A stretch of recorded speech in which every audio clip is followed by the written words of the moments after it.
বৃষ্টি হবে, আইসোলেটেড প্লেসে বৃষ্টি হবে কালকে আপনার মেদিনীপুর, ঝাড়গ্রাম, দক্ষিণ চব্বিশ পরগনা, হাওড়া, হুগলি।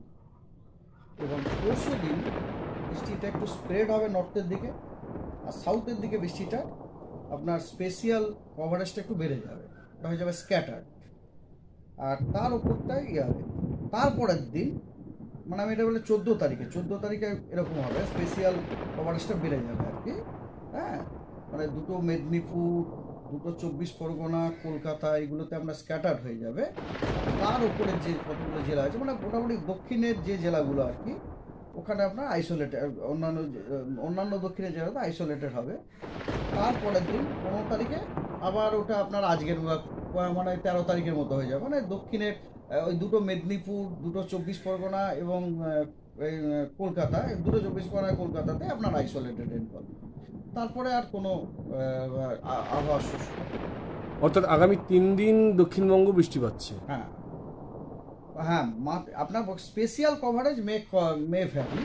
ধরুন কালকে হয়তো 25% দক্ষিণবঙ্গ, মানে একদমই দক্ষিণবঙ্গের কথা আমি বলছি, মানে চব্বিশ পরগনা যেখানে আমরাও এফেক্টেড আর কি, চব্বিশ পরগনা, মেদিনীপুর, কলকাতা, এগুলোতে আপনার আগামীকাল হয়তো 25% অর লেস এরিয়াতে বৃষ্টি হবে।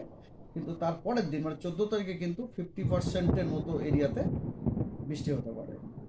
সেই বৃষ্টিপাতের কারণ কি? হ্যাঁ, বৃষ্টিপাতের কারণ বলছি, সেটা হচ্ছে কি, আগামীকালেরটা হচ্ছে কি, যে বে অফ বেঙ্গলে একটা অ্যান্টিসাইক্লোন, সেটা একদমই হেডওয়ের কাছে চলে গেছে এবং তার আউটফ্লোটা খুব সুন্দরভাবে আপনার সাউথ বেঙ্গলে যাচ্ছে, লো লেভেলে।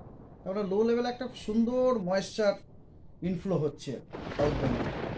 এবং ওখান ওখান থেকে একটা ছোট্ট ট্রাফের মতো গেছে, এটা আপনার একটুখানি ওটা এরমভাবে টিল্ট করেছে, মানে আপনি বলতে পারেন it is tilting towards towards আপনি বলতে পারেন to the south and West, little south West. ফলে একটু লিফটিং মেকানিজমও ওখান থেকে পাচ্ছে আর কি, লিফটিং মেকানিজম পাচ্ছে। এটা হচ্ছে কালকের জন্য। পরশু দিনে কি হচ্ছে, পরশু দিনে ওখানে একটা দক্ষিণবঙ্গে একটা ছোট সাইসারের মতো ওখানে দেখা যাচ্ছে আর কি, ছোট সাইজের মতো।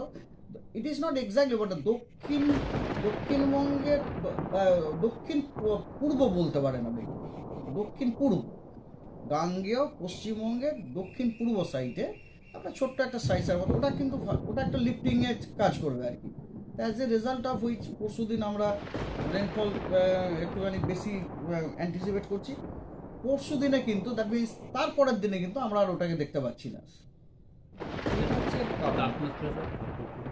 তাপমাত্রা দেখুন, তাপমাত্রা এই ধরুন এই সাইডটাতে মানে দক্ষিণবঙ্গে 32-এর মতো থাকবে আর কি, 31-32-এর মতো। আর ওই পুরুলিয়া টুরিয়ার সাইডে আপনার 34 এরকম হয়ে যাবে, কখনো 35 হতে পারে আর কি। মানে এই বৃষ্টির ফলে তাপমাত্রা কমার খুব একটা সম্ভাবনা দেখছেন না?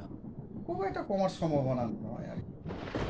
না, কারণ কি, শুনুন, যে বৃষ্টি আপনার ধরুন আপনার পশ্চিমী ঝঞ্ঝা ফঞ্ঝার কারণে যে বৃষ্টিগুলো হয় আর কি, যেখানে ইয়ে থাকে, মানে তখন আপনার একটু টেম্পারেচার কমারে আছে। এখানে এই বৃষ্টিগুলোতে আপনার টেম্পারেচার কমার অত ইয়ে থাকবে না, টেম্পারেচার মেনটেন হচ্ছে। দেখুন 31-32 এরকম মেনটেন হয়ে যাচ্ছে, থাকবে।